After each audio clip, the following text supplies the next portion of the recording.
Good evening, folks, and thank you for joining us on the Nightmare Hunters. We're bringing you an awesome guest tonight. I think you guys are really going to love it. Robbie's in the house with me. Doc's in Arizona teaching a medical class tonight, and Steve had to work. But we have an amazing guest tonight that I cannot wait to share with you guys. This is one of my personal favorite authors of all time.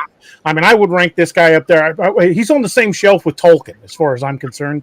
Just an amazing writer. Keith RA DeCandido is in the house, and this guy has written more than 60 novels, over 120 short stories, more anthologies than you can shake a stick at, and he's written for Marvel Comics. This guy has done it all. He is. If there's a pinnacle of a writing career where I would like to aim to, he's the guy. And the irony is, he's less than a year older than I am, so I've really got to get my butt in gear. Keith, thank you for joining us, brother. I really appreciate it. Go ahead and tell everybody about yourself and where all they can find your stuff, and we'll be sharing your links in the chat. Hi. First of all, I got started really young, which helps. My first short story sale was when I was 25,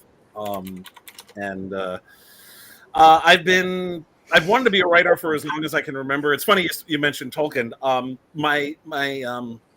My parents are also were librarians, still are. Well, they're retired now, but they gave me to read when I could read on my own, The Hobbit and Ursula Le Guin's Earthsea trilogy and Heinlein's YA books, and also the Jeeves and Wooster stories of P.G. Wodehouse, which pretty much means I was doomed.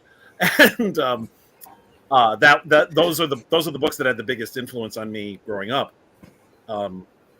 As well as the various superhero comic books that I devoured, mostly Marvel comics in the 80s.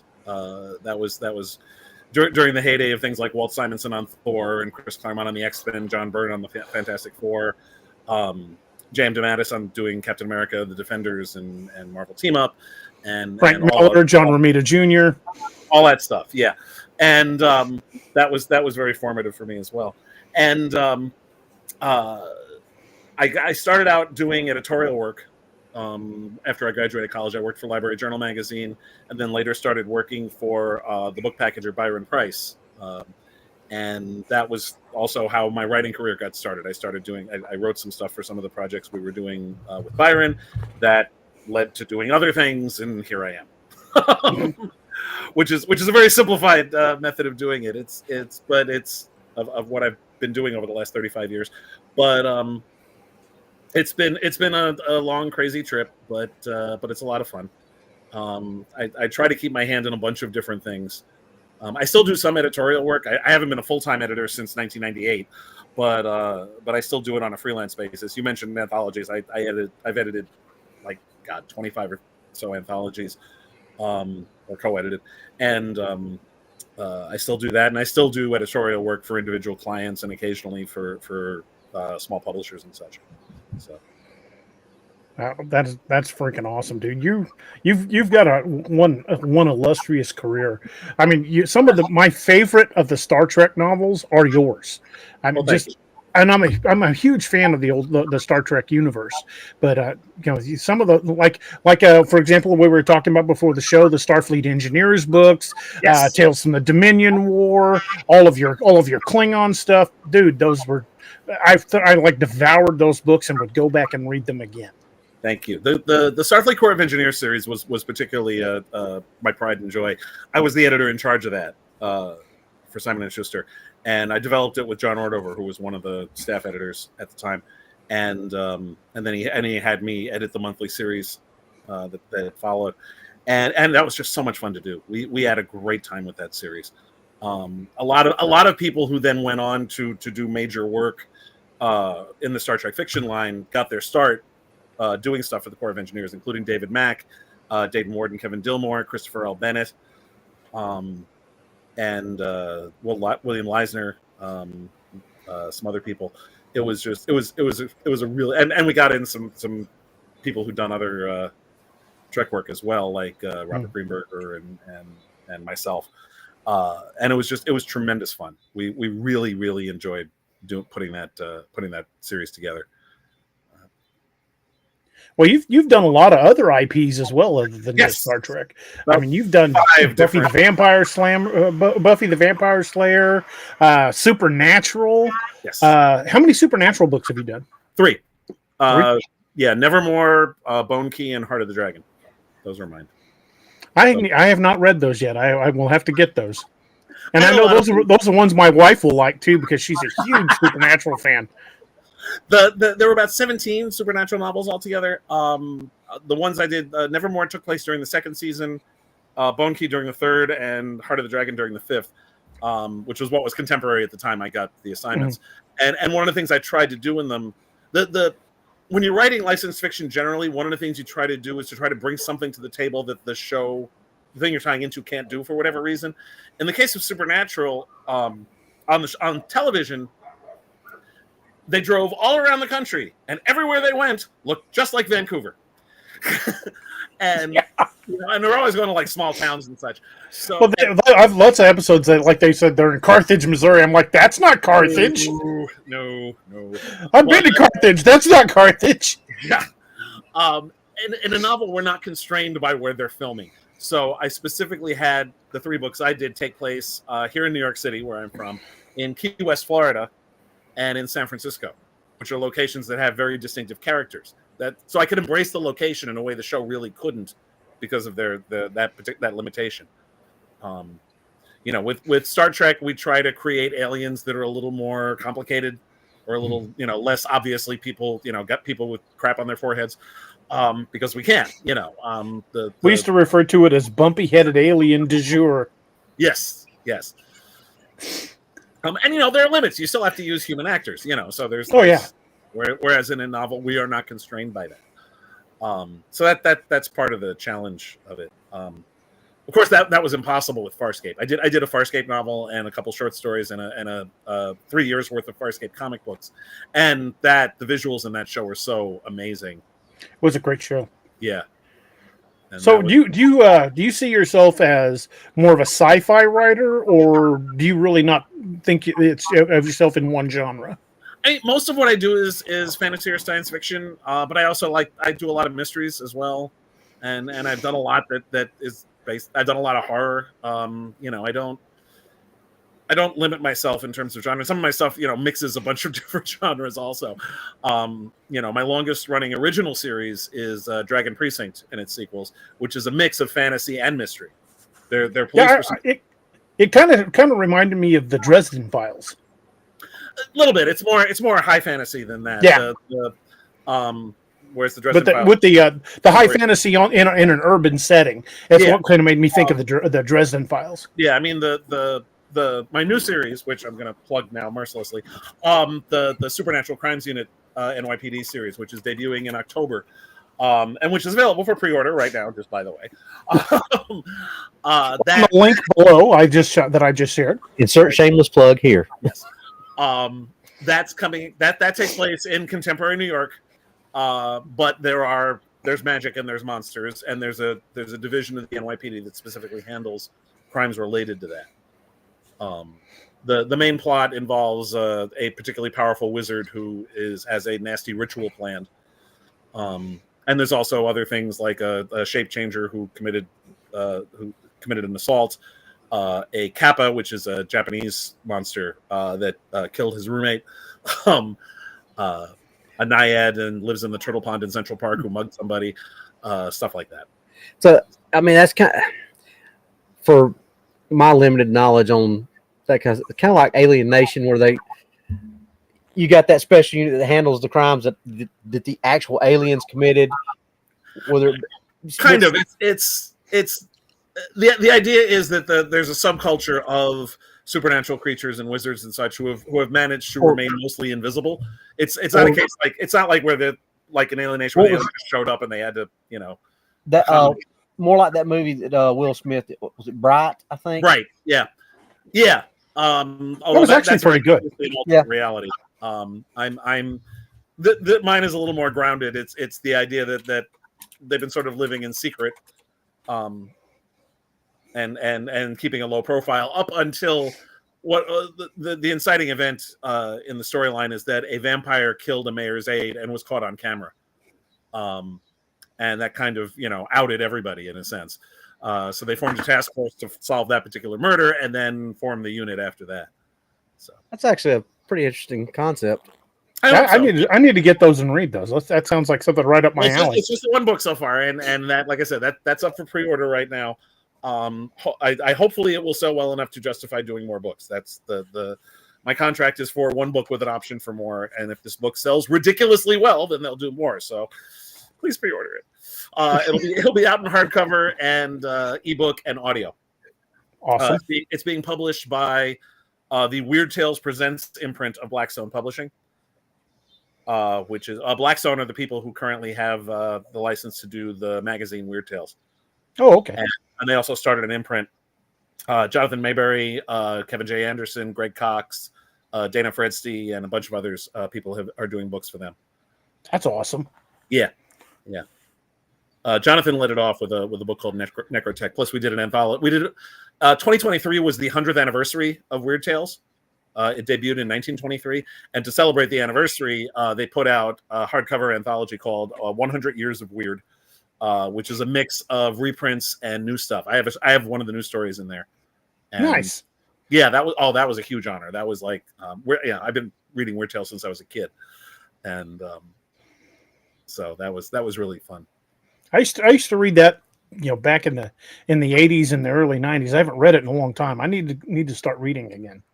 The issues. Jonathan Mayberry is currently the editor, and like I said, Blackstone's publishing it, and it's just the new issue just came out, and I've got a story in that called Order Up, which takes place. It's a vampire story that takes place in 1976 New York, and I had a lot of fun with that, and I got to read the audio for it, which was also cool. Nice. My first time doing a professional audio reading, and it went really well. And Greg Cox, also, who you probably know from his Star Trek work, he's got a zombie story in there that is excellent. I need to read that then. I need to get a hold of that. I got to get me a copy. Hey, if I get a copy of that, I'll bring it to St. Louis when you're at Archon. Yes, cool. If you guys are going to be in the St. Louis area the first weekend in October, Keith will be at Archon in St. Louis. Yep. It'd be a great opportunity to pick up some of these books and to meet an awesome author. I mean, you guys really should be reading these books.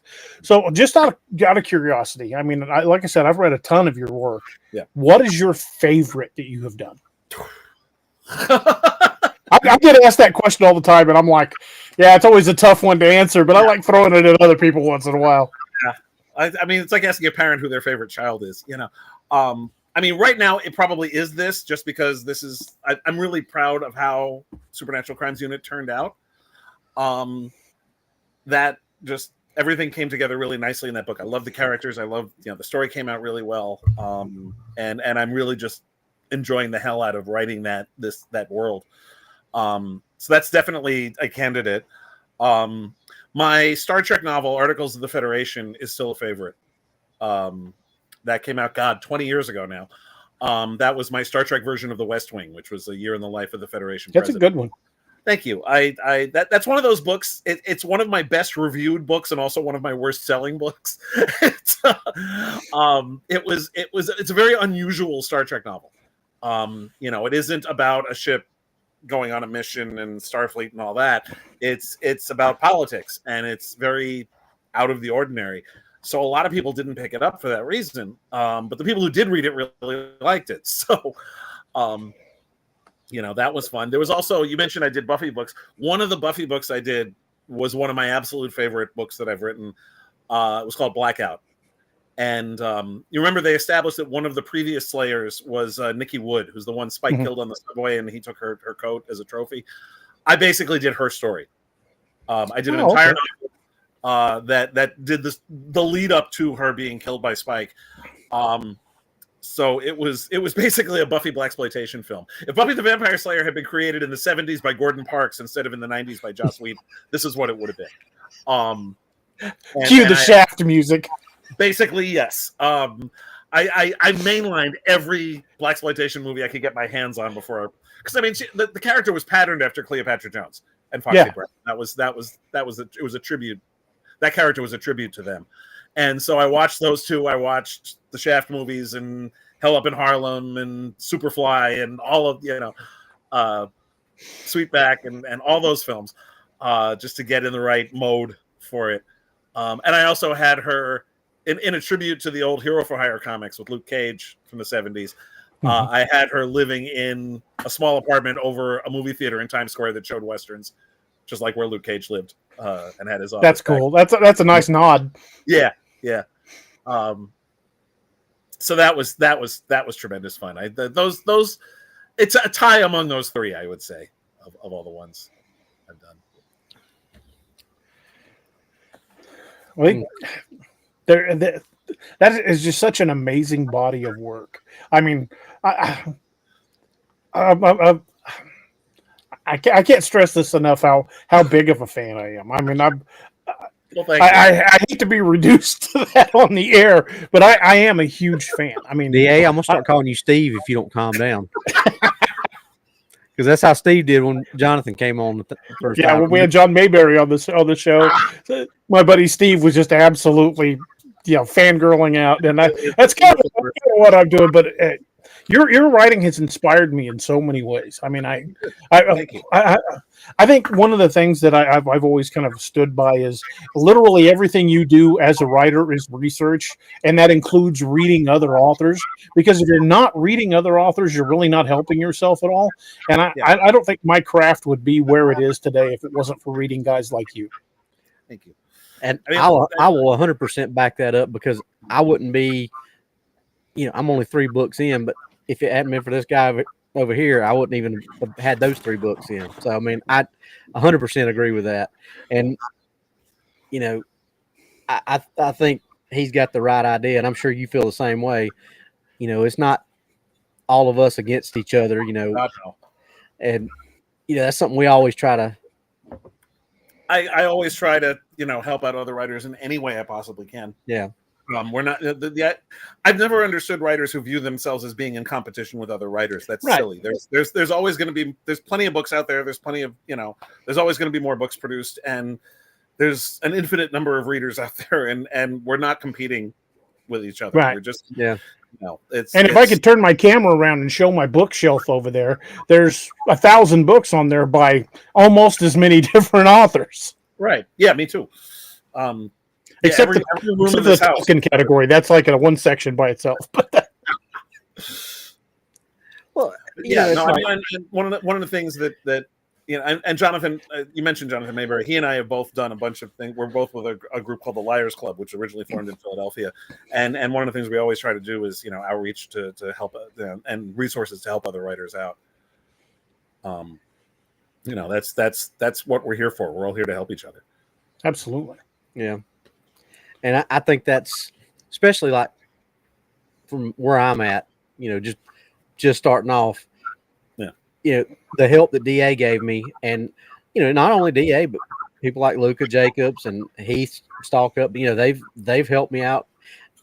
Heath maybe not as much as he really knows that he has, but just reading his books and and him being on show and being able to talk to him and pick his brain and being so forthcoming. And now it's important, especially when you're starting out, because if you start listening, you get a bad review every once in a while, and you're like, oh crap, I don't really know what I'm doing. Why am I doing this? And I know you two have been there, but it's just like, man, forget it. I'm not doing this anymore. It's easy to get into that mindset.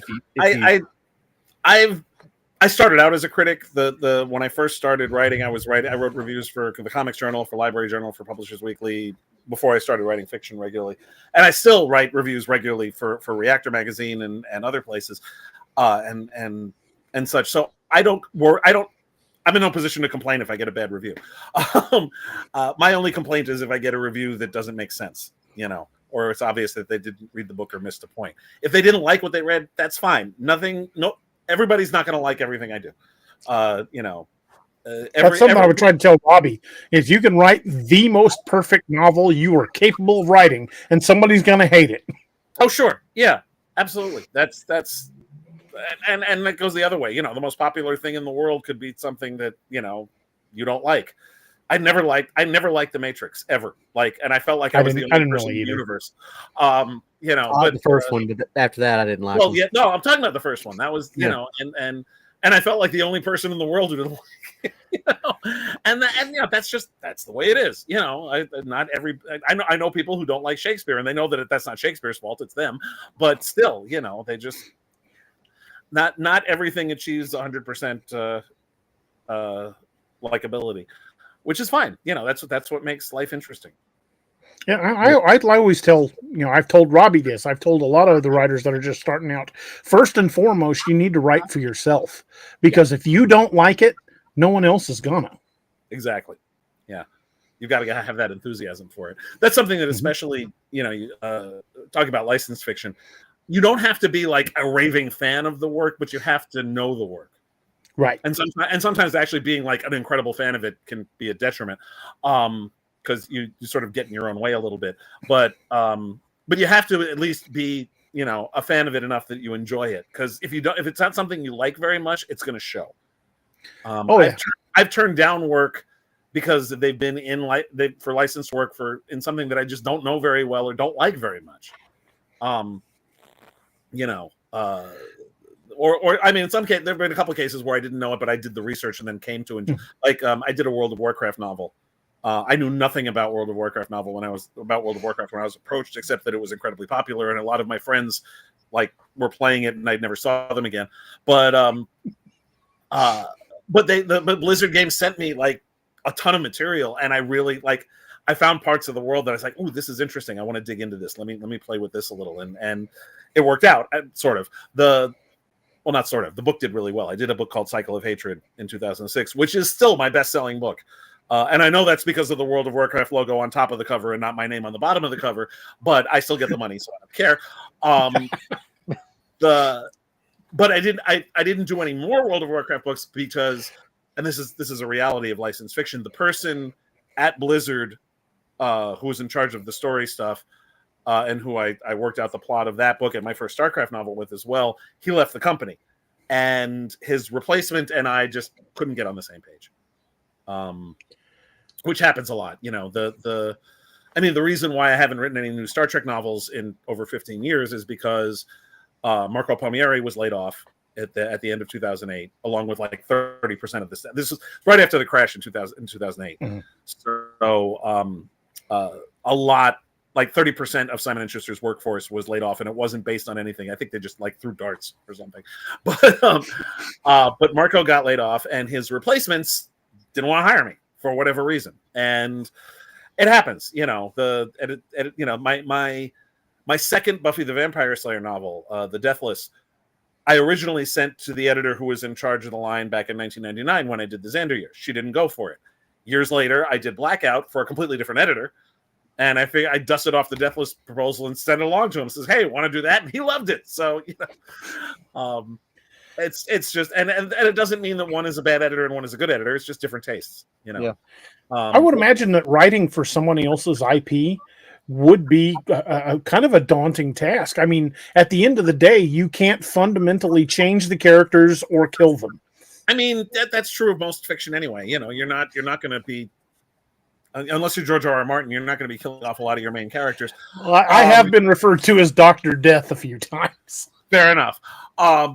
And there are ways to do that anyway. But that's not the only way to tell a story. You know, if you're doing a mystery series, you're not going to kill off your major detective character, right, you know, because they're your main character. Yes, you are constrained to some extent, but you still have to create a story. And there are it's not a constraint, it's a challenge. That's how you have to view it. You know, how do I tell that story? One of my first Star Trek stories, the first one was actually published, was I'd already been hired to do other stuff, but this is the first one to come out. Was in 1999. It was a comic book. This is back when Wildstorm had the Star Trek comics license. And I did a Next Generation comic called Perchance to Dream. And the genesis of that was my feeling that looking at what Jean-Luc Picard went through on Next Generation, he had a mind meld with a senile Vulcan in Sarek. He was assimilated by the Borg, in The Best of Both Worlds, and he lived someone else's life for 35 subjective years in the inner light. To me, that's the makings of what we now call dissociative identity disorder. And not to mention being tortured by Cardassians.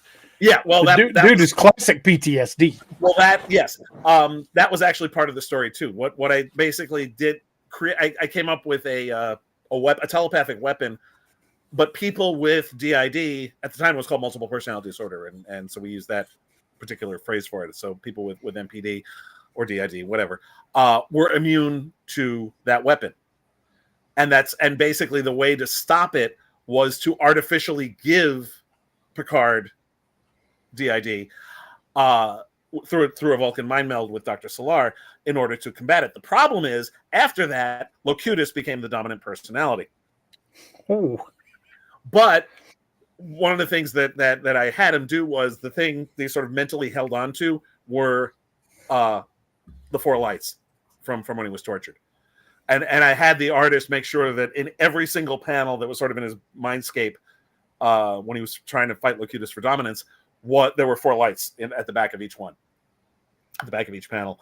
And that was his anchor to be able to reassert his own personality, was the memory of that particular trauma and his triumph over it at the end by overcoming it barely. That's just taking what was already there and just finding a new twist to put on it. I also got, speaking of the chain of command, I was invited to do a story for The Sky's the Limit, which was the 20th anniversary Next Generation anthology they did in 2007. Marco originally wasn't going to ask me to do a story for it because I'd been in the Voyager one and the Deep Space Nine one, and he was trying to not use the same people over and over again, which makes sense. But then he realized he did not have a Jean-Luc Picard story in the Star Trek: The Next Generation 20th anniversary anthology, and this was kind of a problem. You have to have a Picard story, and so I did a sequel to Chain of Command called Four Lights, which actually took place during the Dominion War, and it had the Enterprise taking two Cardassian prisoners on board, one of whom was Gul Madred. So now Picard had Madred as his prisoner, and what effect that had on him. I actually got to do. I also did that first person from Picard's perspective, which was quite the challenge. I like that. Yeah, I was really happy with how that turned out. That was one of those stories. It's like reading the reviews on that because some people absolutely loved it and some people absolutely hated it. Jeremy Lee said, "Did you do any DS9?" Oh, did he do some DS9? Yes, I did. So we in 2001, and this sort of broke the dam on what Simon and Schuster could do in the novel line. They were given permission to continue Deep Space Nine after the end, after What You Leave Behind. So they did an entire series of novels that continued the story after the finale, and they wound up doing that with Voyager and with Next Gen too. So that we had an entire continuity of stories that basically went from 2001 till 2022 or 3, because the new shows basically. When the new shows came along and started moving the story forward between Picard, Prodigy, Lower Decks, actually doing new 24th century stories, that novel continuity we were doing was no longer consistent with what was going on screen. So they did a sort of grand finale of it in a trilogy called Coda. But anyway, we started that out with Deep Space Nine, and I got to do. I did a novel called Demons of Air and Darkness, which had tied into a major crossover thing we did with the involving the gateways, where I got to do some fun stuff, including one of the things they did in the post finale DS9 novels. One of the new characters was a Jem'Hadar, who was sent there by Odo, who had returned to the Great Link. Remember, basically he sent a Jem'Hadar there as an emissary to learn about the Federation and to sort of be a bridge between eventually more understanding between the Dominion and the Federation after the war. And this particular Jem'Hadar was a fun character to write. His name is Tyranitar, and I thought it was a great idea to have him be part of the crew and have him adjust to, what life is like in the Alpha Quadrant. And in this story, I got to, because there were these interplanetary gateways that were opening up. So I had Kira and Tyranitar wind up in the Delta Quadrant, And so I got to do a sword fight between a Jem'Hadar and a Hirogen, which was so much fun. That was like tremendous fun getting to write that. This brutal sword fight between a Hirogen Alpha and this Jem'Hadar. I did that. I did a short story for the Prophecy and Change anthology that came out for the 10th anniversary of DS9 in 2003. I did an O'Brien and Bashir story, and we did a series called Worlds of Deep Space Nine, which were 6 short novels and 3 books that looked at a different world important to Deep Space Nine, and I did Ferenginar. That was my specific request. I had at that point established myself as doing a lot of Klingon fiction, and I didn't want to get too pigeonholed into being the Klingon guy, so I wanted to do this book where the characters were 180 degrees from Klingons. So you don't get much more away from Klingons than Ferengi. Yep. And I had so much fun with that. Writing, I loved writing the stuff taking place on Ferenginar. It was just pure, unbridled, ridiculous capitalism. It was great. I loved when they established what Ferenginar was like on Deep Space Nine when they finally went there. And everything you have to pay for. There's bribery is completely institutionalized. And all the rituals and stuff, all of which are involved, giving people money. It was beautifully done, and I had so much fun playing with that. What else did I do? DS9. Oh, and then I also did I did a 2-book series called The Brave and the Bold, which was 4 novellas in 2 books, plus a prelude that took place on Archer's Enterprise. At the time, it was the first single story to encompass all 5 of the extant TV shows at the time when the book came out. And the DS9 part took place during the show. And I brought back the terrorist Orta, who was in the Ensign Rowe episode of Next Gen. He never showed up on Deep Space Nine. I thought that was a missed opportunity. So I had him basically coming home to Bajor after the occupation ended, and horrible things happened, because of course horrible things always happen. But that was fun, because that was the only time I'd written, that and the Prophecy and Change anthology were the only times I wrote stuff that was during the show as opposed to the post-finale stuff. But yeah, no, I love DS9, and I loved getting the chance to write DS9. More recently, I did a bunch of short stories for Star Trek Explorer magazine. And the first story I did for them was a DS9 story featuring Nog and Ezri Dax, which I dedicated to Aaron Eisenberg. It was actually Aaron and I came up with a plot for a Nog-focused DS9 story. It never went anywhere, unfortunately. But I took a small part of that novel and made it into the short story for the magazine, and dedicated it to him, because he, like I said, we were friends. He was my age. It was he died way too young, unfortunately. Yeah, but, he was such a nice guy. If you ever had a free hour, get him started on what it was like to play Nog. That was like the role of a lifetime for an actor, because he went through so many changes and so much development over the course of the 7 years of the show. And for an actor, that's like one of the best possible roles. I always liked Nog. I always thought he was a fun character. I enjoyed writing him so much in Demons of Air and Darkness. And for that matter, I had him guest star in one of the Corps of Engineers novellas. We had him guest star in one of the novellas. It was a tie-in to the DS9 books. That was fun. I think of all of the Trek series, the DS9 cast was my favorite. I think they just really gelled better than the other cast. And I'm not saying the others were bad, but Ben Sisko was such a strong character. I loved Ben Sisko, and adding Michael Dorn to the cast was a good choice. And then some of the story arcs, like I cannot for the life of me remember the name of the episode, but where Ben Sisko woke up and he was in the 1950s as a sci-fi writer. I loved that episode. For Reactor Magazine, I have done rewatches of all of the older shows. I did the original series, Next Gen, DS9, Voyager, and Enterprise. And of all the pieces I did, the one I wrote for Far Beyond the Stars is the one I'm really happiest with, because I had a lot of fun writing about that episode, because that was a very powerful episode. Oh, very.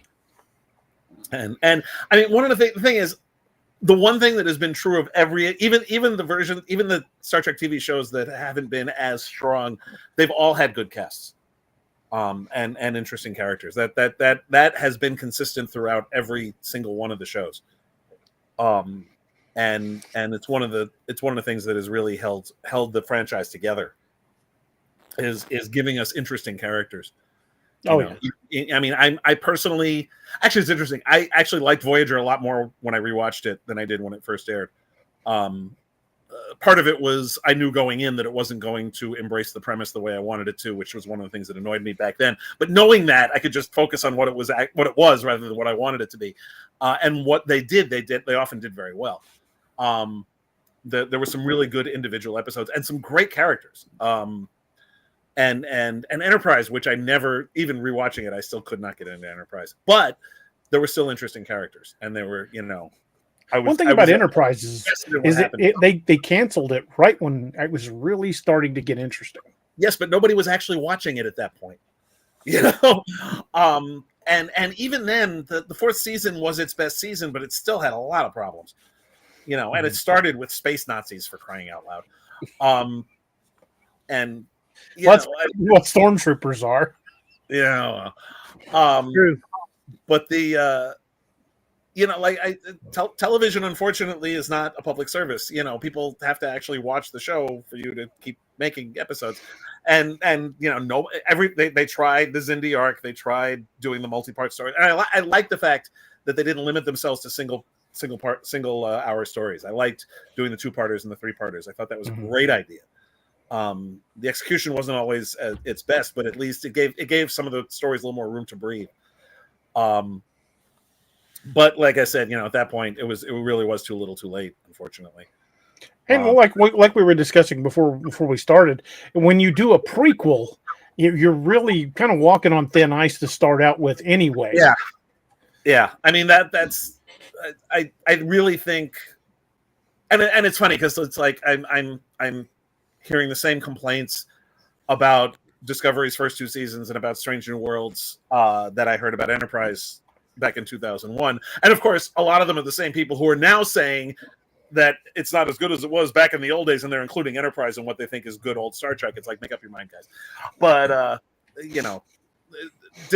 that matter, it's the same complaints. There was a huge subset of the fandom that didn't like Star Trek the Motion Picture for the same reason. The technology didn't match. And, but Enterprise had been refit. Come on now. It had been refit with new technology. You were supposed to expect new technology. Yeah. It was only 2.5 years later. It shouldn't have looked that much different. But I mean, who cares? It does. I mean, I don't expect every production of Macbeth I see to look exactly the same either. Sure. Kirk's Enterprise is what people in 1966 thought the future was going to look like. What we see on TV now is what we think the future is going to look like now. 50 years from now, they're going to look just as stupid. I can't believe people that were that vocal against Star Trek the Motion Picture, because to me, one of the most iconic scenes in my memory in Star Trek is that first beauty glimpse of Enterprise as they're coming around the space dock. I still get chills when Enterprise first comes into view. And that scene in the motion picture, probably the single best piece of cinematography in all the Trek movies, as far as I'm concerned. Whereas that's my least favorite scene. Really? I actually love that scene. Yes, but then they spend 4 minutes and 44 seconds flying around it over and over. That was pure fan service. Yeah, it's like, yes, the ship's nice. Great. You spent a lot of money. Can we get the plot moving, please? I want to got to show off that big budget. And they certainly had money to burn. I hate. I mean, yes, the initial shot, absolutely. We didn't need the remaining 4 minutes of drooling over the Enterprise. I was just an absolute, just absolutely loved the ships. And anytime I got to get a real good long look at the ships, it was always just a huge moment for me. And in Wrath of Khan, when you've got the ships passing each other before they open fire, I was just like, oh, it's about to get ugly. Oh! that I don't have the bone in my head that makes me care about the ships. So I just, I am glad that worked for you. It has never worked. It's never been the part I've been interested in. The closest I've come is I had to pay attention to it when we were doing both the Corps of Engineers and the Klingon series, because I created a ship, and specifically a ship design. So I had to be conscious of it then. Mm-hmm. And so we were very detailed in coming up with the USS Da Vinci, and then the IKS Gorkon also, and that class of ships. And I actually got a friend of mine created an entire design, which we put in the back of the Brave and the Bold, for what the Chancellor class ships were like. But that's the only time I did it, because I needed to for story reasons, I've always felt like for example with Firefly, I've always felt like that the ship itself was kind of an extra character. Oh sure, yeah, and in the right format, and for that matter, Farscape Moya was very specifically a character, and yeah, the Serenity was definitely an important part of the storyline in Firefly. And for that matter, the Enterprise is important, But Mal's speech about love will keep a ship in the air when all logic says she should fall out of it. That to me was exactly why I was so attached to Enterprise in the original Star Trek and even in the motion picture. And that's a popular trope, no matter what you're talking about. Because look at Pirates of the Caribbean. The Black Pearl was as much of a character as any of the other characters in the movie. I mean, they spent 2 or 3 movies chasing the thing. Yeah. I get what you're saying. I'm just saying that's something that just, I think people kind of overlook how much a vessel or a ship or a plane or something. Knight Rider. I mean, Kit was arguably a bigger character than Michael Knight. I mean, it was also better acted, but Hasselhoff is kind of a ham-fisted actor. But no, with me, it's the not quite a Shatner level, but he's up there. Hey, easy. The ship Don't design talk about Kurt. Doesn't interest me. Yes, the actual ship is an important part of it. And you meant we had the comments with the certainly God knows the Impala is an important part of baby.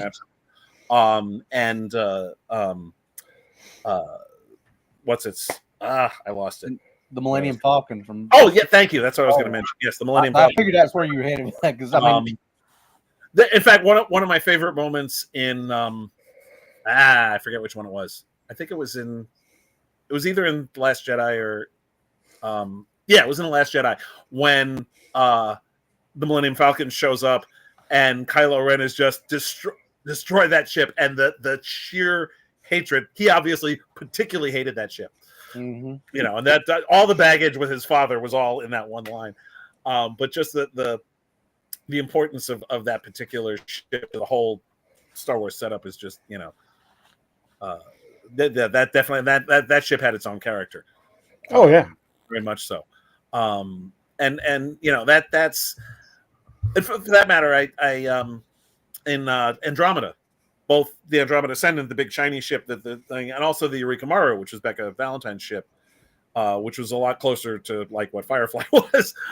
In fact, I wrote an Andromeda novel. That was one of the franchises I worked in, and what I specifically did was a prequel, which was what Becca was doing and what Tyr was doing in leading up to the first episode. And it's funny. I wrote that book in the summer of 2002. The book came out in the beginning of 2003. Between when I wrote it and when it came out, Firefly debuted and got canceled. And what I wrote was basically a Firefly plot. And I didn't know that because Firefly hadn't happened yet when I wrote the damn thing. I knew vaguely that it was going to be a space western that Joss Whedon was going to produce, but that was all I knew about it.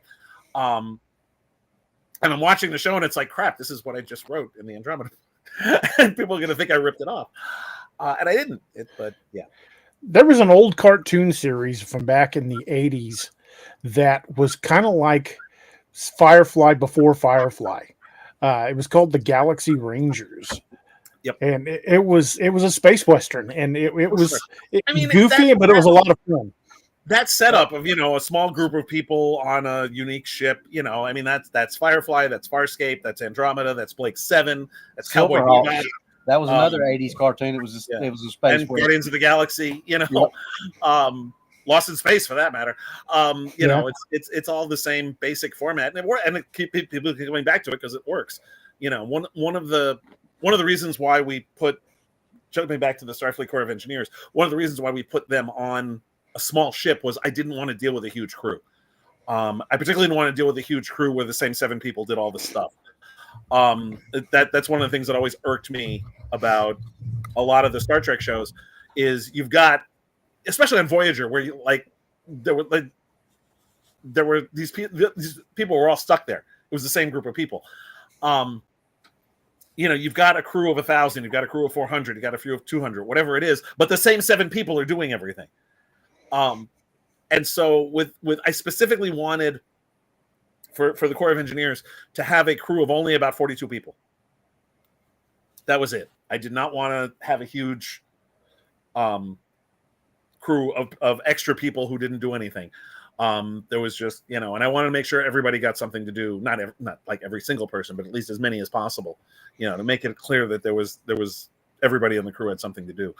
One of the things that always frustrated me, and the shows have gotten a little better about it, the more recent ones in particular, and it's one that Star Trek popularized, the red shirt phenomenon, the idea that somebody just gets killed and nobody cares because they're not in the opening credits, so it doesn't matter. But it does matter to the characters, even if it doesn't matter to the viewer. Right.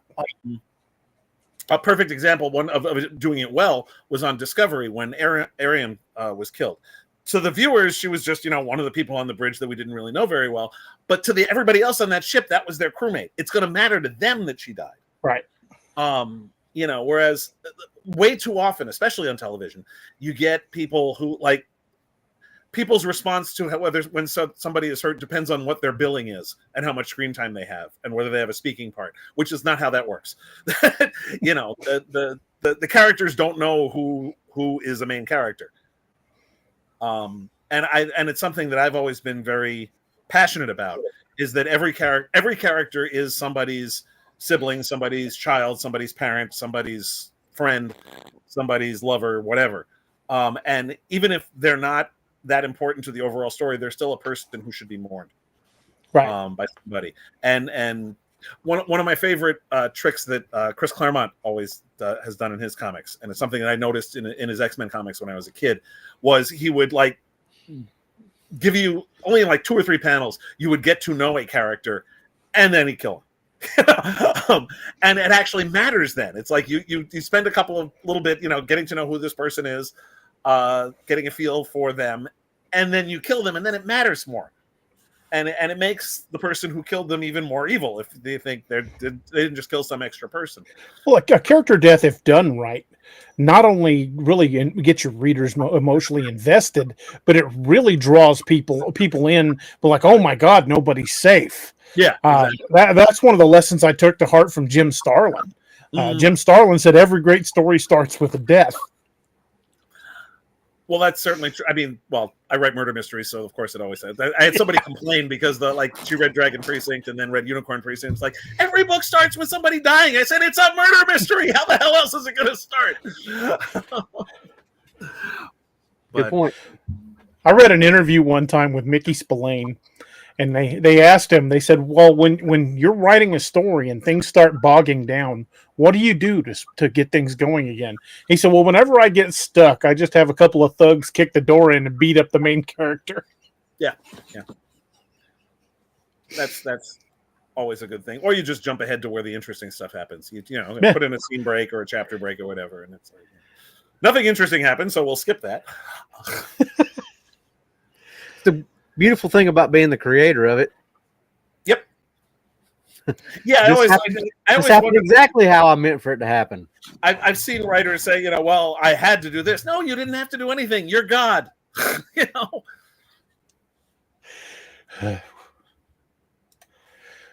There's a sci-fi IP that I would love to see a sequel done for, even if it was only in a novel form. Mm-hmm. And that's Event Horizon. Mm. I really like that movie. Sam Neill. And Sam Neill and Lawrence Fishburne.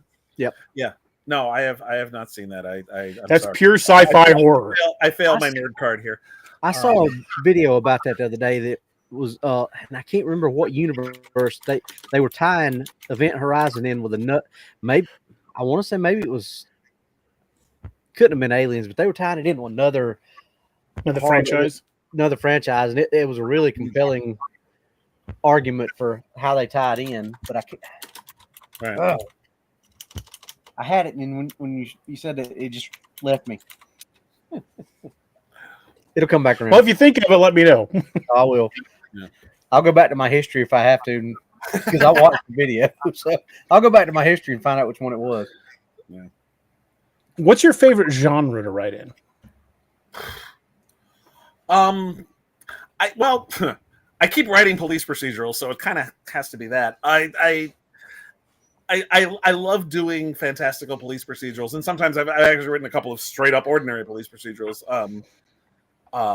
In fact, one of the IPs I've worked in is CSI. I did a CSI New York book back in 2008, and that no fantastical elements. Well, except for the fact that they can get DNA tests done in 5 minutes. But aside from that, yeah, that don't happen. Yeah, I can tell you. I can tell you from my own court cases, you might get DNA results in 18 months. Yeah, 18 months. Depends on how backlogged the crime lab is. Yeah. I've been an SRO for 12 years now. I still got cases that I worked before I was an SRO that they ain't done yet. Uh-huh. I still get the occasional subpoena. I've been retired 5 years. I'm like, I don't even remember this, let alone how I can testify to it. I remember one time I was on jury duty here in the Bronx, and it was a buy and bust. And it had been so long since the actual bust happened that all the cops who testified as witnesses had been promoted since then.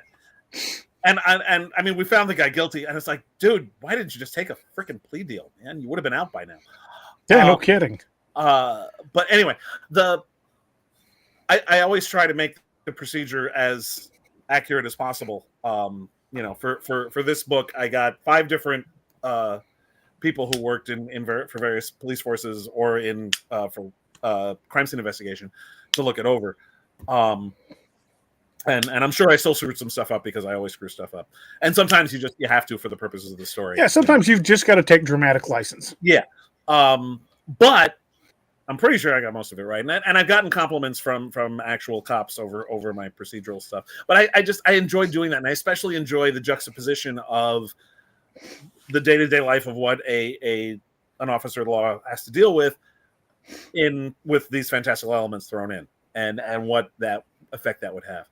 And it's just, that's fun for me.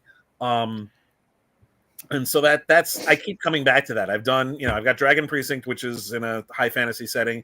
I've got the Super City Police Department, which I've done a novel and a few novellas and short stories in, which is cops in a city filled with superheroes, which would be a particularly nightmarish existence.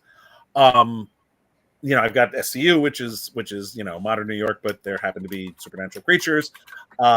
Both my 2 Spider-Man novels and my first supernatural novel had the characters dealing with cops on various things. So it's just something I enjoy. The juxtaposition of day-to-day police procedure with the fantastic in some way. It's kind of become my niche. I've always believed that it's the little details that create the foundation of your story. It doesn't matter if you're writing about, Star Trek, or if you're writing about a zombie apocalypse, or just something day to day. If the little details of the foundation of your story are not right, the suspension of disbelief will not be there for the bigger details. I mean, people will forgive vague explanations on why the zombie apocalypse started, as long as nobody's shooting 17 times out of a revolver. Right. Yeah. And I try not to make those mistakes. I try to make newer, more interesting mistakes. But Me too. Whenever I write a fight scene, I have pieces of paper set out on my desk, and I write the names. I write the names of everybody on each side down, and whenever they fire, I make little tick marks next to them. That way, I know exactly when they're going to be out of ammo. The Klingon books in particular, I had to meticulously choreograph the space battles in those, particularly in the first 2 Gorkon books, in A Good Day to Die and especially in Honor Bound, because there was so much stuff and just keeping track of everything. It's funny. I started doing martial arts in 2004, and now 21 years later, I'm a 4th degree black belt. When I first started training, though, it actually played merry hell with my ability to write fight scenes. Like, I always wrote good fight scenes even before I started training. But once I started doing karate, I was like, I had nutoiditis, and I was like, hey, I understand how all this works now, and now I have to tell you how it all works, and I'm going to bore the crap out of you with all the minutiae of how a punch works. I had to pull back a little bit. Too much knowledge can be a dangerous thing. You want to know everything about it, but your reader doesn't need to know everything about it, and that was a lesson I had to teach myself. That was one of the things I both liked and disliked about Tom Clancy, because you would get 3 pages on this one rock on a hill in the middle of the desert. I'm like, okay, that is really cool. It's not pertinent to the story in any way, shape, or form. No. And although it depends on what. Sometimes you get. I mean, I wrote a couple of one paragraph. Yeah. I wrote one of the Macmillan Executioner novels. I used to read those all the time too. Yeah, I wrote them, and that's they're like the minutia of how the guns work and how the bullets fly through and penetrate flesh and all that other stuff. That's part of what they do. That's what the audience expects. So I wrote in a different mode for that. You have to. I mean, that's one of the things that when you're writing licensed fiction, you have to adjust for the world that you're writing in. Right. You're going to write space travel differently in a Farscape novel than you are in a Star Trek novel, which is going to be different from a Star Wars novel, which is going to be different from an Andromeda novel. Like, Andromeda was very, especially in its first few seasons, was very rigorous and it was very scientifically based in how space travel worked and how communication worked and how weapons worked and all that. And I tried to be true to that in my novel as well. Whereas, and for that matter, when I was writing CSI, I had to like ignore everything I knew about proper police procedure because I had to write the way it goes out the window in CSI. Yeah. My wife and I quit watching it because I was picking it apart. Yeah. But that's what you have to do in that particular world. That's you have to follow the rules of the world you're playing in. So yeah, when my wife and I watched the first episode of the original CSI, she's like, "Why are you shaking your head?" I'm like, "Lab techs don't kick doors in." No, nor are they armed. and tasers don't knock people out. I'd hate that one. No. You hit somebody with a taser, as soon as you let go of that trigger, they're going to get up and they're going to be ready to fight.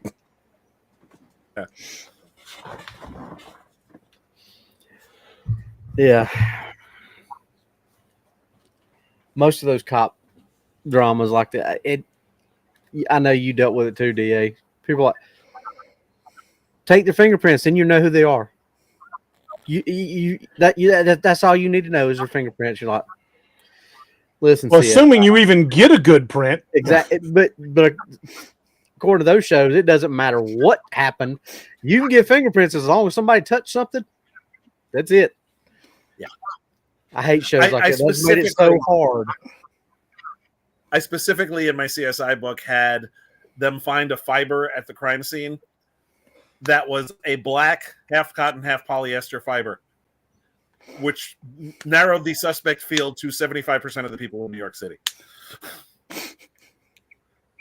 Because they always find this unique fiber that you can only get at one store. It's like, no, this is the world's most generic fiber.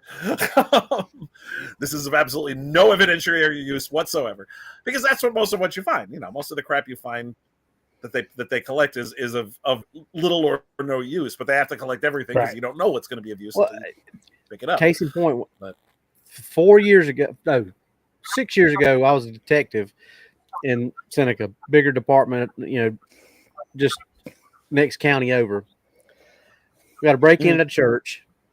Church fans parked there. I'm looking around. I see a cigarette butt laying right there on the sidewalk, right or in between the sidewalk and the front tire.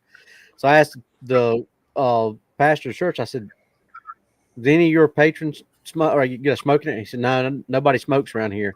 So I'm like, oh, okay. Picked the cigarette butt up. My captain, or lieutenant at the time, laughed me out of the police department for bagging that cigarette butt. Last year, my buddy who still works over there called me and said, hey, guess what? I said, what? He said, sled finally come back. We got a hit off that cigarette. We went and got the guy. He confessed to it. Not only did he confess to that, he confessed to like 16 or 20 other crimes across South Carolina, North Carolina, Georgia, Alabama. I mean, it was like he was breaking into places all over the place. And that cigarette butt is what, but it's a cigarette butt laying on the ground. And like, should I collect that or not? I mean, you never know. Yep. But he got a DNA hit 6 years later.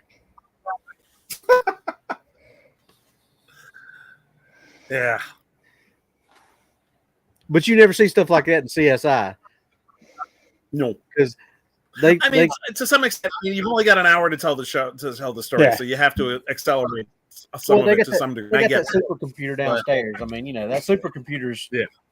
I still want one of them things. I don't know. I beg my chief every day. When we gonna get one of them computers downstairs? I mean, even like Homicide, for example, which was much more accurate than your average show. They had a murder trial happening like the next day after they arrested him. It's like, that's not how that works. Yeah. Yeah, he might go to a trial next year. The arraignment's not going to be for a week. Yeah, exactly. Yeah.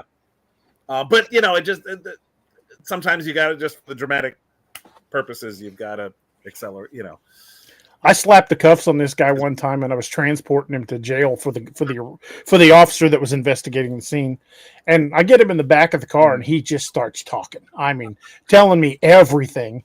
And then when we pull into the jail, he starts laughing. I'm like, "What's so funny?" He's like, "I just told you all this, and you can't use any of it because you didn't read me my rights." I'm like, "You watch way too much TV because I didn't ask you any questions, and this is all on my dash cam." Spontaneous utterance. You just confessed without me asking you a thing. So thanks. Yes. Made a copy of it, sent it over to the detective. Yeah. Yeah, I've had those too. Like, I'm getting out of this. How's that? You didn't read me my rights when you arrested me. I didn't ask you any questions, did I? No. Yeah. And I didn't have to read you your rights. Yeah. What? Yeah, you get your rights read to you before an interrogation, not when we throw you in the back of the car. Right. And yeah, as long as you don't ask. It's funny. The little, you mentioned little touches and stuff. When I wrote that CSI book, half of it took place in a medium security prison. And so I got a tour of a medium security prison here in America, the Arthur Kill Correctional Facility on Staten Island, and I did a fictionalized version of that in the story, and it was great. It was incredible. The tour was wonderful. I learned all sorts of stuff. I got to make it as accurate as possible. But the best thing that came out of it happened at the very beginning, and it wasn't planned. Before we even walk in the door, the place where you have to check any electronic devices and any firearms. And so, I'm giving him my cell phone. And I said, so, if a cop comes and visits here, they have to check their weapon too. And unprompted, my tour guide said, yes, and they bitch about it every damn time. And so I worked that into the story. I had flack basically saying, oh, no, I don't have to check my weapon. I'm a cop. And it's like, no, you have to check it. Yeah, you cannot take a firearm into a correctional facility. They don't care who you are. Nope. But according to my tour guide, every cop who shows up tries to say, "Oh no, that rule doesn't apply to me," because that's human nature. I mean, the people always think the rules don't apply to them until they're confronted with it. So, I think that's one of the reasons why I keep coming back to police procedurals, just because, yes, Batman was right. Criminals are a cowardly and superstitious lot, but also they're mostly dumb as posts. Which is part of the fun.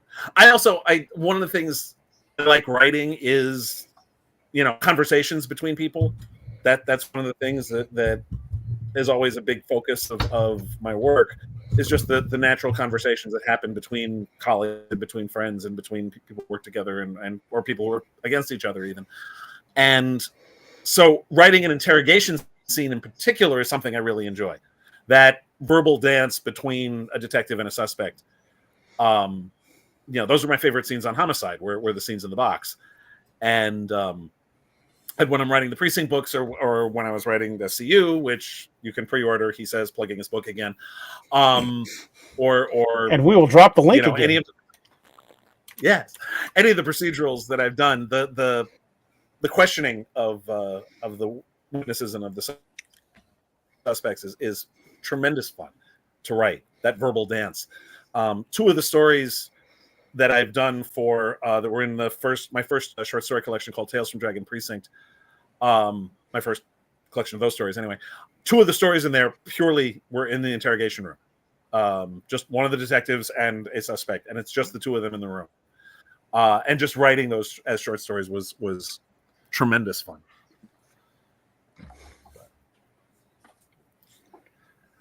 I spent the first 10 years of my career working in a jail, about 750 bed facility. So I could tell you some stories, but most of them are not fit for the air. I could not tell the bulk of them on live. We would definitely get demonetized. The reason why I did the medium security prisons, I had a friend who was a CO at Arthur Kill. He then got transferred elsewhere, but it was hearing some of the stories from him that prompted me the idea of doing, because nobody ever writes about medium security. It's always maximum security or minimum security, but most of the jails are medium security, and that's I just we held all three. We had minimum, medium, and max. Yeah. I've dealt with guys that were 3-officer warnings. You had to have a supervisor with a taser and 2 other officers anytime you prop their door open. Even to clean cells or go to the shower, you had to have 3 officers there because they were just that dangerous. Yeah. Anyway, this has been tremendous fun, you guys. I really appreciate you having me on. Well, Keith, I really appreciate you coming on. I know it's getting late over in your part of the woods, and tell us more. Where we can get you, where we can find everything, and also mention any your project that's getting ready to release, and any future projects. Let's see. I've got as I mentioned once again, Supernatural Crimes Unit NYPD, available for pre-order, coming out on October 28th. I've got a short story in a Time anthology called The Green Hornet and Cato, Detroit Noir City. That'll be out from Moonstone. That book is still being put together, waiting for approval on the artwork for that. We successfully kickstarted it a while back. I did a story for that. It is called Everybody Was Kung Fu Fighting, which that's like a bucket list item for me, getting to write The Green Hornet and Cato and getting to use that title. It was great. It takes place in all the stories in this anthology take place in the mid-late 60s in Detroit. They specifically tie into the Van Williams Bruce Lee TV show. And getting to write those, I grew up watching that show. I first learned about it when Williams and Lee showed up on the Adam West Batman, and then I sought out the Green Hornet also, and it was great. I loved that show, and getting to write, especially having been a martial artist for 21 years, I really wanted to be able to write Cato. I'm not sure when exactly that's going to be released. We don't have a specific date yet, but it should be out sometime soon. And I've got a story in the current issue of Weird Tales magazine that just got released, issue number 371, which is the Undead issue.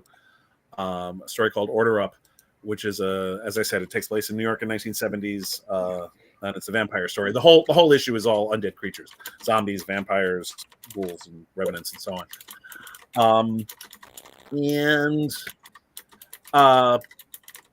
I probably got some other stuff, but I can't remember it all now. But the SCU is the big one. And I've got plenty of other stuff for sale. If you search for Keith DeCandido online, I am the only thing that's going to turn up. There is nobody else with that name. If you punch in my name into Amazon or whatever your online book dealer of choice is, you will find some of my stuff. I've got some of my more recent Star Trek stories have been reprinted by Titan, and they've been put together these little hardcovers that reprint the stories from Star Trek Explorer. There's The Mission and Other Stories, and A Year to the Day That I Saw Myself Die and Other Stories, which are both out from Titan. They have some of my latest Trek stories are in there. The Farscape comic books that I did for Boom Studios from 2008 to 2011, those just got reprinted last year in honor of Farscape's 25th anniversary. And those are available from Boom Studios and Archaea Comics. If you go online and type in Farscape Omnibus, those will turn up. There's 2 volumes. I did, in collaboration with Rockney O'Bannon, the show's creator, I did 48 issues of comic books that took place. That basically was season 5 of the show. And then I also wrote 3 Dargo-focused miniseries that took place during the run of the show.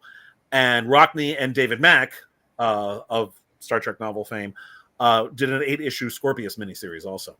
Awesome. And all of it's in there.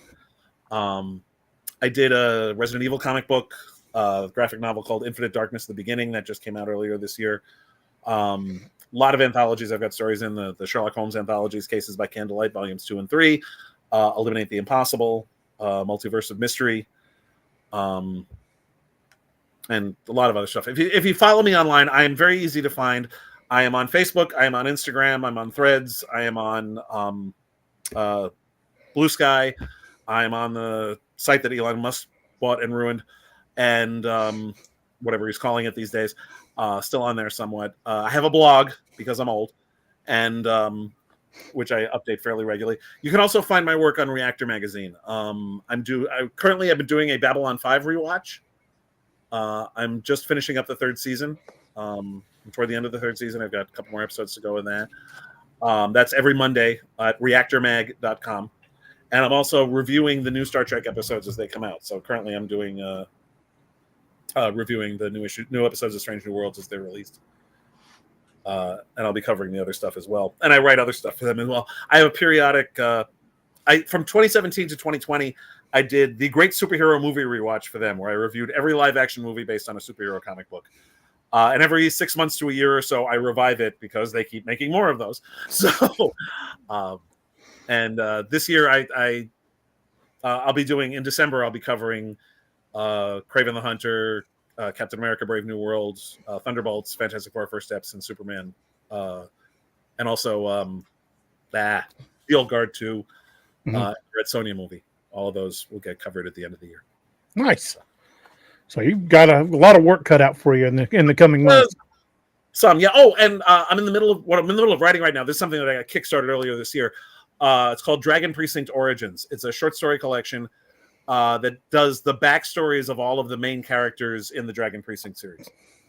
I've written 2 of the stories so far. There's going to be 8, I think, or 9 stories. And I'm working. That's my current writing project. And I've got another big writing project that I'm not ready to talk about yet because we don't have the paperwork done yet. But it's going to be a superhero storyline that sounds cool. Should be fun, and hopefully there will be more Supernatural Crimes Unit. We shall see. Awesome. Well, Keith, we're probably going to go for a little bit longer, but I know it's getting kind of late where you're at. We generally go about 2 hours.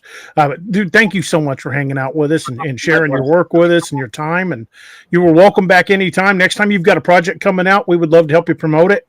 And hope you have a wonderful night. And thank you for hanging out with us, man. Thank you, guys. It was great fun. Thank you. Have a good night, man. Good night. That was awesome. I really like him. Yeah, that's far more interesting than I originally thought it was going to be for me. I mean, because like we talked, I'm not a big Generations guy. I like the old Star Trek, but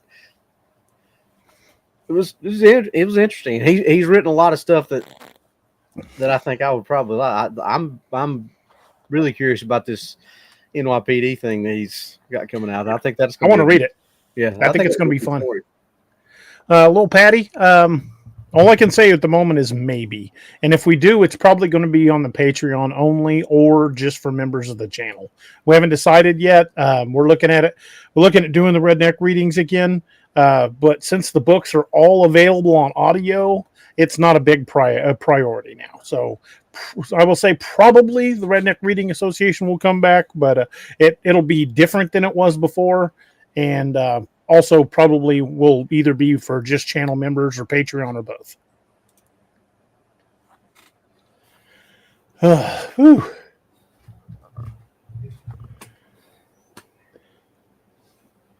So what do you want to talk about? Oh, I don't know. Vicky says we have Monday Mayhem now.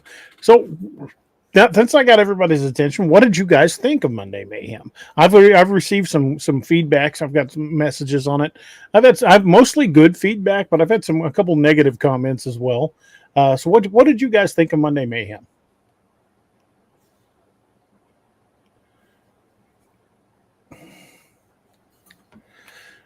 Oh, and for those of you who have not noticed, the show is already up and pending, but this Saturday we will have Jesus Payan back on the show. So join us as we talk about Bigfoot and his research and Breaking Bad and all his escapades. We were just rewatched Longmire the other day, and he's in an episode of Longmire. And when he popped up on screen, I'm like, I know that guy. My wife's like, who is that? I said, that's Jesus Payan. She goes, are you serious? It doesn't even look like him. But it was him because Jesus told me which episode he was in. It was before he lost all his weight. Yeah, he was still a pretty big dude. Looks like everybody loved it. So far as what I'm seeing, everybody liked the redneck, the Monday Mayhem. I've already got the next Monday Mayhem set up and ready to go. Robbie's probably going to be joining me. He's going to be helping toss ideas around and watching chat because that was the hardest thing for me is I couldn't really monitor chat or answer questions because I was doing the typey thing. But which episode is he in? Wyatt, I'd have to look it up. It's in the last season, I think. I'll have to. Well, give me a second, and I can probably just Google it.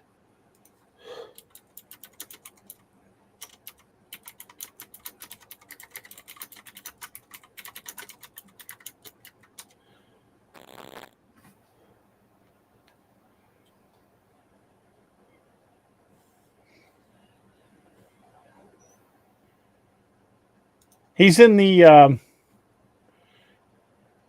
Okay, hang on. I guess the episode is called No Greater Character Endorsement. I don't remember the name of that episode, but.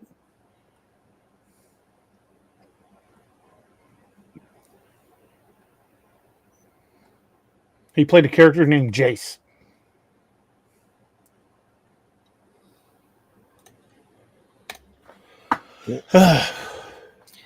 He's been in a lot more stuff. He probably just didn't know it because when he was doing strictly more stuntman type stuff.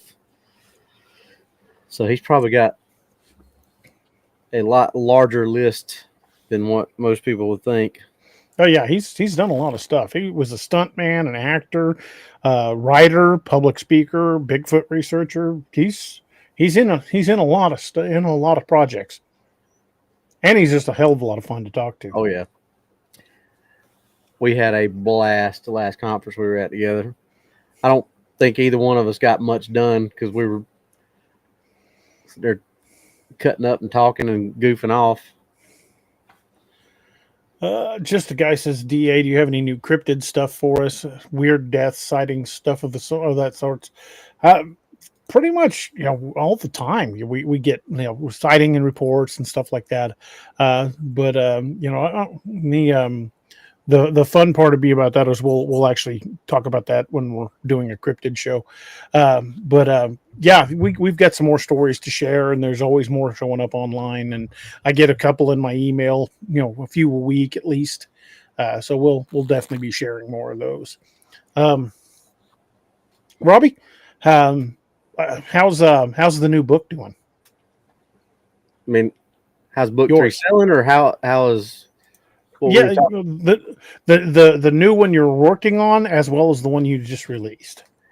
One I just released is doing pretty well, I'd say. I think we're 6 days in, and I've sold 28 copies already. So I'd say, I'm new to this. How would you say in 6 days? That's not bad. So, That's not bad, especially for a new author. I mean, this is your first year as an author. My first year, I only released one book. yep. So doing pretty good. Overwhelmingly, everybody that's that's commented on it has liked the twists to the plot that we threw in, and I say we because, I won't say this publicly. I don't know if we've said it, but all of these twists that you're going to read in book 3 was a concerted effort between DA, Doc, and I. And we sat down and had probably about. I mean, we've been talking about it for a while, but then when we actually finally hammered everything out to where we figured out a way to make all this work, we probably had about a 3-hour conversation between the three of us. Thereabouts. So this is not just me throwing this. I mean, this was, and that's why book 3 took a little bit longer to get out, is because I would write a scene and then have to talk to DA. Hey, is this, because we had to make sure, instead of us doing like this, we had to make sure we were doing this and swimming together to make sure everything worked out right. So that's why some of that took a lot longer than the other. But what the other thing that you mentioned, the new project, hadn't decided if this is going to tie in. There's still a lot of room for it to tie in. There'll be tie-ins. We just, as to how deep those tie-ins go, we haven't fully worked out. Yeah. But it's, as it stands right now, is set in 18th century Scotland. And I think I like the way it's starting out. DA, what do you think? I like it. I think it shows a lot of promise. It's got good vibes. I mean, I like the way it starts out because I like that period in history. On top of, I like the old legends, and whereas this is off by itself as far as where it's located in history, but I can still see those little threads starting to form as little details get revealed. I think it's really cool. I think it's going to come together well. Vicky, don't worry, we're not going to spoil anything because I know people are still. We're talking about the one I'm writing now, not the one that just got released. I just started a new project after book 3 release, so we're not going to spoil anything for you. Now, whether somebody puts it in the chat or not, I'm not saying, but we're not going to spoil. DA and I are not saying anything that's going to spoil it. White says this going to have the Ulf Hednar in it, Robbie? I think we might have just mentioned that a little while ago, didn't we, DA? Yeah, that's a possibility. Wyatt, at this point, I can honestly say maybe. Arlen says, DA, what's your next book? I'm working on Dark Frontiers novel at the moment. It's Dark Frontiers, the Mountain Devil of the Absarokas. I'm about 50,000 words into it. I'm going to try to wrap it up very soon. But the book that I'm already pulling research and building stuff for next is going to be Codename Wild Hunt, which the next Codename Wild Hunt, which was originally going to be called Gray Lady Down. But I've been doing some digging and talking to some people who were submariners in the Navy and found out that the term Gray Lady Down wasn't actually used by the Navy. It was just the title of a movie. So I had to go back and do some restructuring. So this book, the working title right now is going to be Codename Wild Hunt Leviathan Down. And I've gotten a lot of the pieces in place and even designed some new equipment. And I fully expect to get a phone call or two when this one comes out, because I'm doing the same thing I did in the first Codename Wild Hunt book. I'm taking things that I know exist and I'm kind of extrapolating. yeah, I'm building from that. And I mentioned to a buddy of mine, he's like, "You realize we already have something like that, right?" I'm like, "Yeah, I figured there was something close." He goes, "It may not be quite the same, and we certainly don't call it that, but that's all I can tell you is there's something like that that's already out there."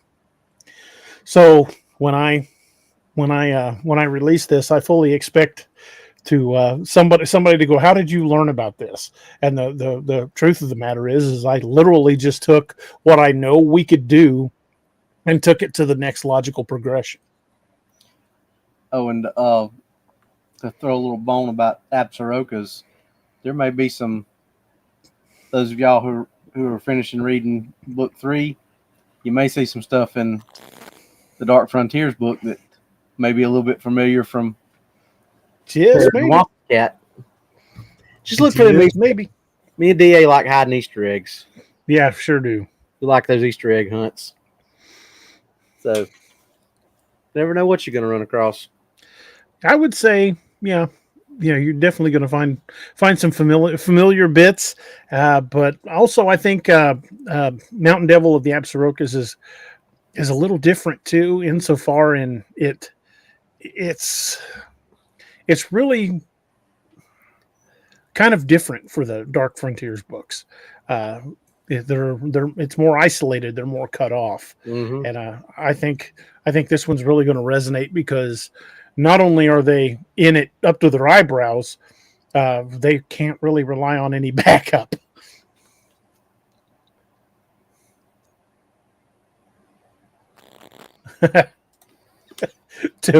Just the guy says, D.A. Roberts, to be clear, Squatch totally did not down a military hero transporting certain things. Well, Patty says, "Uh-oh, incoming phone calls, DA. I would not be surprised."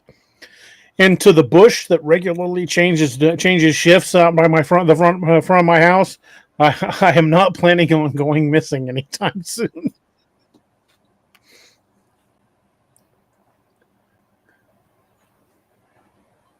Oh, that's funny.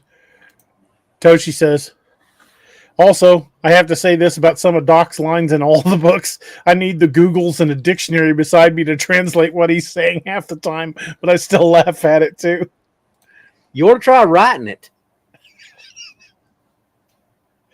Yeah, I keep a thesaurus on my desk just so I can write Doc. Yep. And Doc uses $20 words, and it is Robbie's job to bust that down into loose change for the rest of us. I make change out of Doc's $20 words.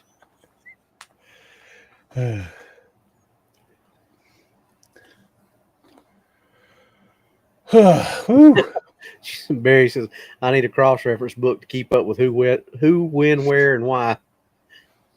Or excuse me, with who, where, and when. Like, there again, you ought to try writing it and keeping up with it.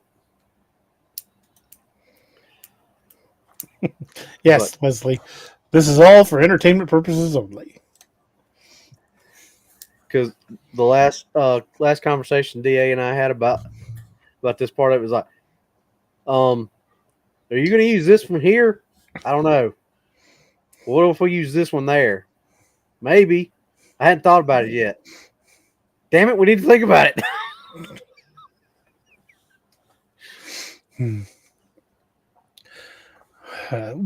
But, definitely be looking for new projects coming from both of us in the very near future.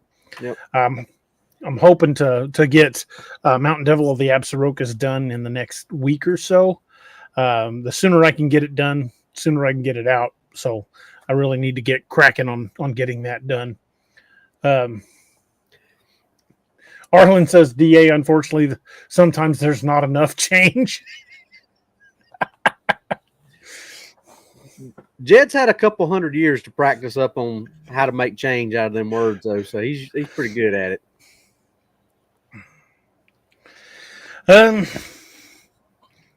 Let's see. Does Doc really speak like that at all? On occasion, yeah. Yes, he does. He does like to pontificate from time to time. That's why in the books he doesn't do it all the time, because once in a while he'll just bust into it, and that's the way he'll talk for 10 or 15 minutes. Yep. And usually he'll go through that, and then DA will turn around and look at me and say, Robbie, he means. I'm like, I know what he means.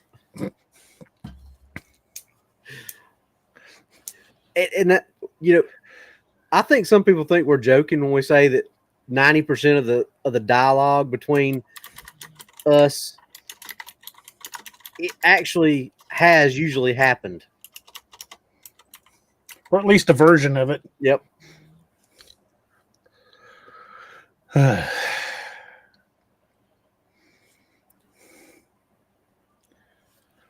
And Wyatt can tell you he's actually witnessed some of this in person.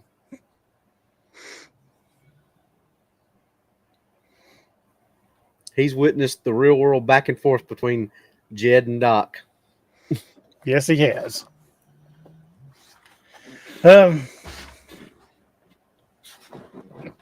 Little Patty says, yes, this show is for entertainment purposes only. Anything that is real mentioned is merely coincidental. Absolutely.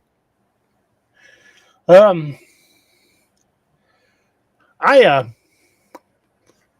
caught a little unsuspecting. I thought we were going to have Keith a little longer, but I realized it's late where he's at, and he hadn't eaten dinner yet. So we may wind things up a little early tonight, and get a few things done and get back to work. And folks, thank you guys for hanging out with us. I really do hope you guys will check out Keith's books, because he's a fantastic writer. I love his books. Dorothy says, DA, where's Harley? I think he's still in my recliner in the living room. And anytime I get out of the recliner now, he's in it. That's probably where he's at.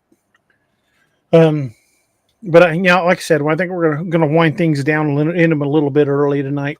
That'll give me some time to get back to work on some other stuff and get some projects moving. Don't forget to check out our affiliates, the good folks over at Dark Angel Medical. Doc can't be here, so I tell you what, we'll just hear a little word from old Doc himself. How about that?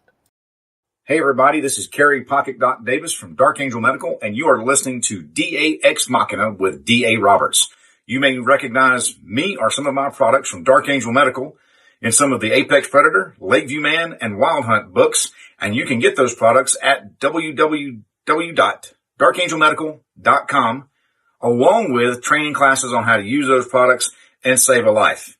Shoot us an email at info@darkangelmedical.com and be the difference.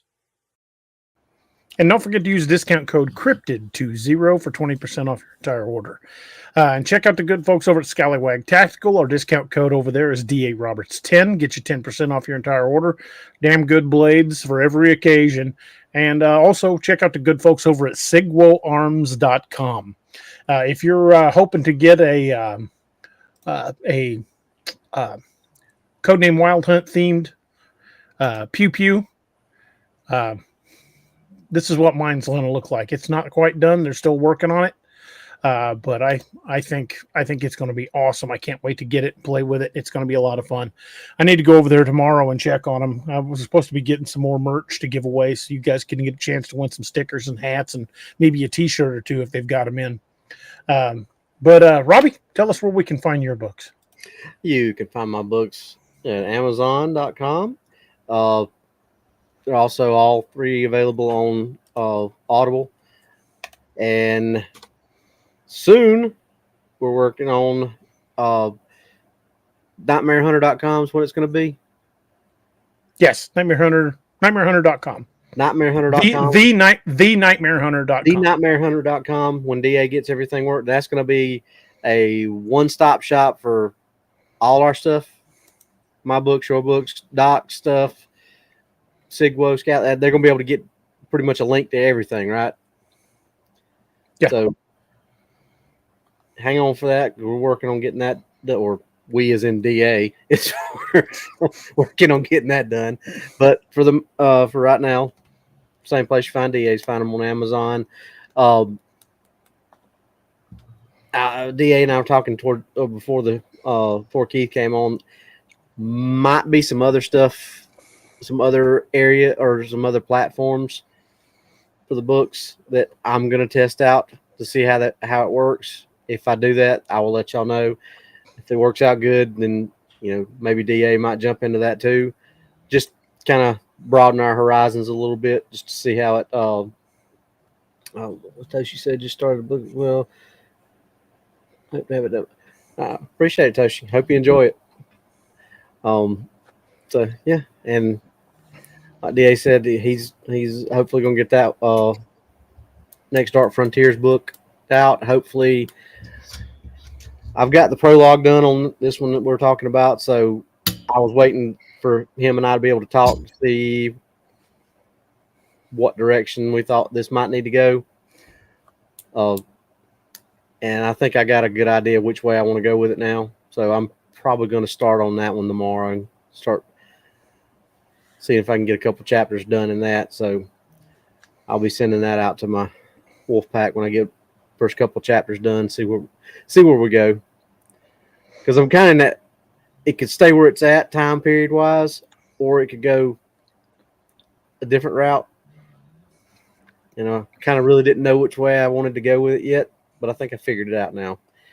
I think we did. I think you guys are going to like it. Yeah, I think we come up with a pretty good idea. And like I said, there's going to be some subtle tie-ins, but this is going to be one that could stand on its own if it had to. But there will be hints and tie-ins to the larger universe.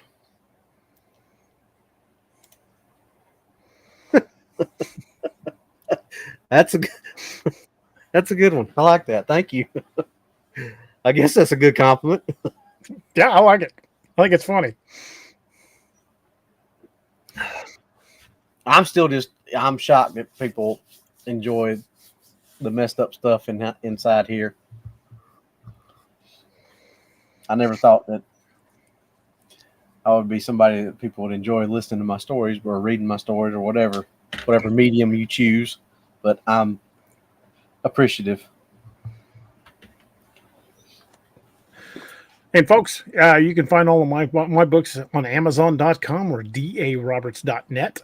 I've got 36 books currently in print. All of them are now available in Kindle, print, and audio. So if you're an over-the-road trucker, or if you're somebody who just who prefers to listen to books on audio, they are all available now. And I hope you guys will check them out and really enjoy it, folks. Thank you guys so much for hanging out with us tonight. Another big shout out and thanks to Keith DeCandido. He's an awesome dude, fantastic writer. Definitely check his stuff out, and appreciate you guys hanging out with us. We've had a wonderful time tonight, and we will be back on Saturday night, like I said, with Jesus Payon, who will be back in the house, and then Monday night we'll be back for another edition of Monday Mayhem. I'll try to have the show for next Wednesday up soon, and we'll announce what that one's about once we've got everything finalized. But folks, again, thank you guys for hanging out with us. We had an awesome time, and hope you guys have an amazing evening. And I appreciate each and every one of you guys, and appreciate everything you guys do. You guys are awesome. Big shout out to the mods. Thank you guys for keeping the chat flowing well and everything you guys do to keep everything going. And again, appreciate each and every one of you guys. Big prayers out for Miss Lene, who's going to be having surgery coming up. We'll be all praying for her. Richie Evans has been having some health issues. He's still in the hospital. And a few other folks. What's that? Arlen. Arlen. Yeah, there's a few others in the chat who are having some issues going on right now. So keep all of them folks in your prayers, and remember we're stronger together. We'll pray for each other and support each other, and that's the way it's all about. So thank you guys again for hanging out with us. Don't forget the 22 a Day Foundation. We lose 22 veterans a day to suicide, and that is 22 too many. Reach out to your friends and family who are first responders or veterans served in any capacity. It doesn't matter. Let them know you're thinking about them. Let them know you care, because 22 a day is 22 too many. And as we wind this rascal down, we're going to end her with a quote, with a toast. One we've been doing for a while, and I'm pretty proud of it. It's from an old Irish drinking song called The Parting Glass. And it's really about saying goodbye to those we've lost along the way, if you really read the lyrics. But the chorus says, "But since it fell into my lot that I should rise and you should not, I'll gently rise and softly call. Good night and joy be to you all." Good night, everyone. Slàinte mhath. Thank you guys so much, and we'll see you guys on Saturday night. Slàinte. Thank you for joining us. Catch us again Wednesdays and Saturdays on DAX Machina. A special thanks to all our channel members and Patreon supporters.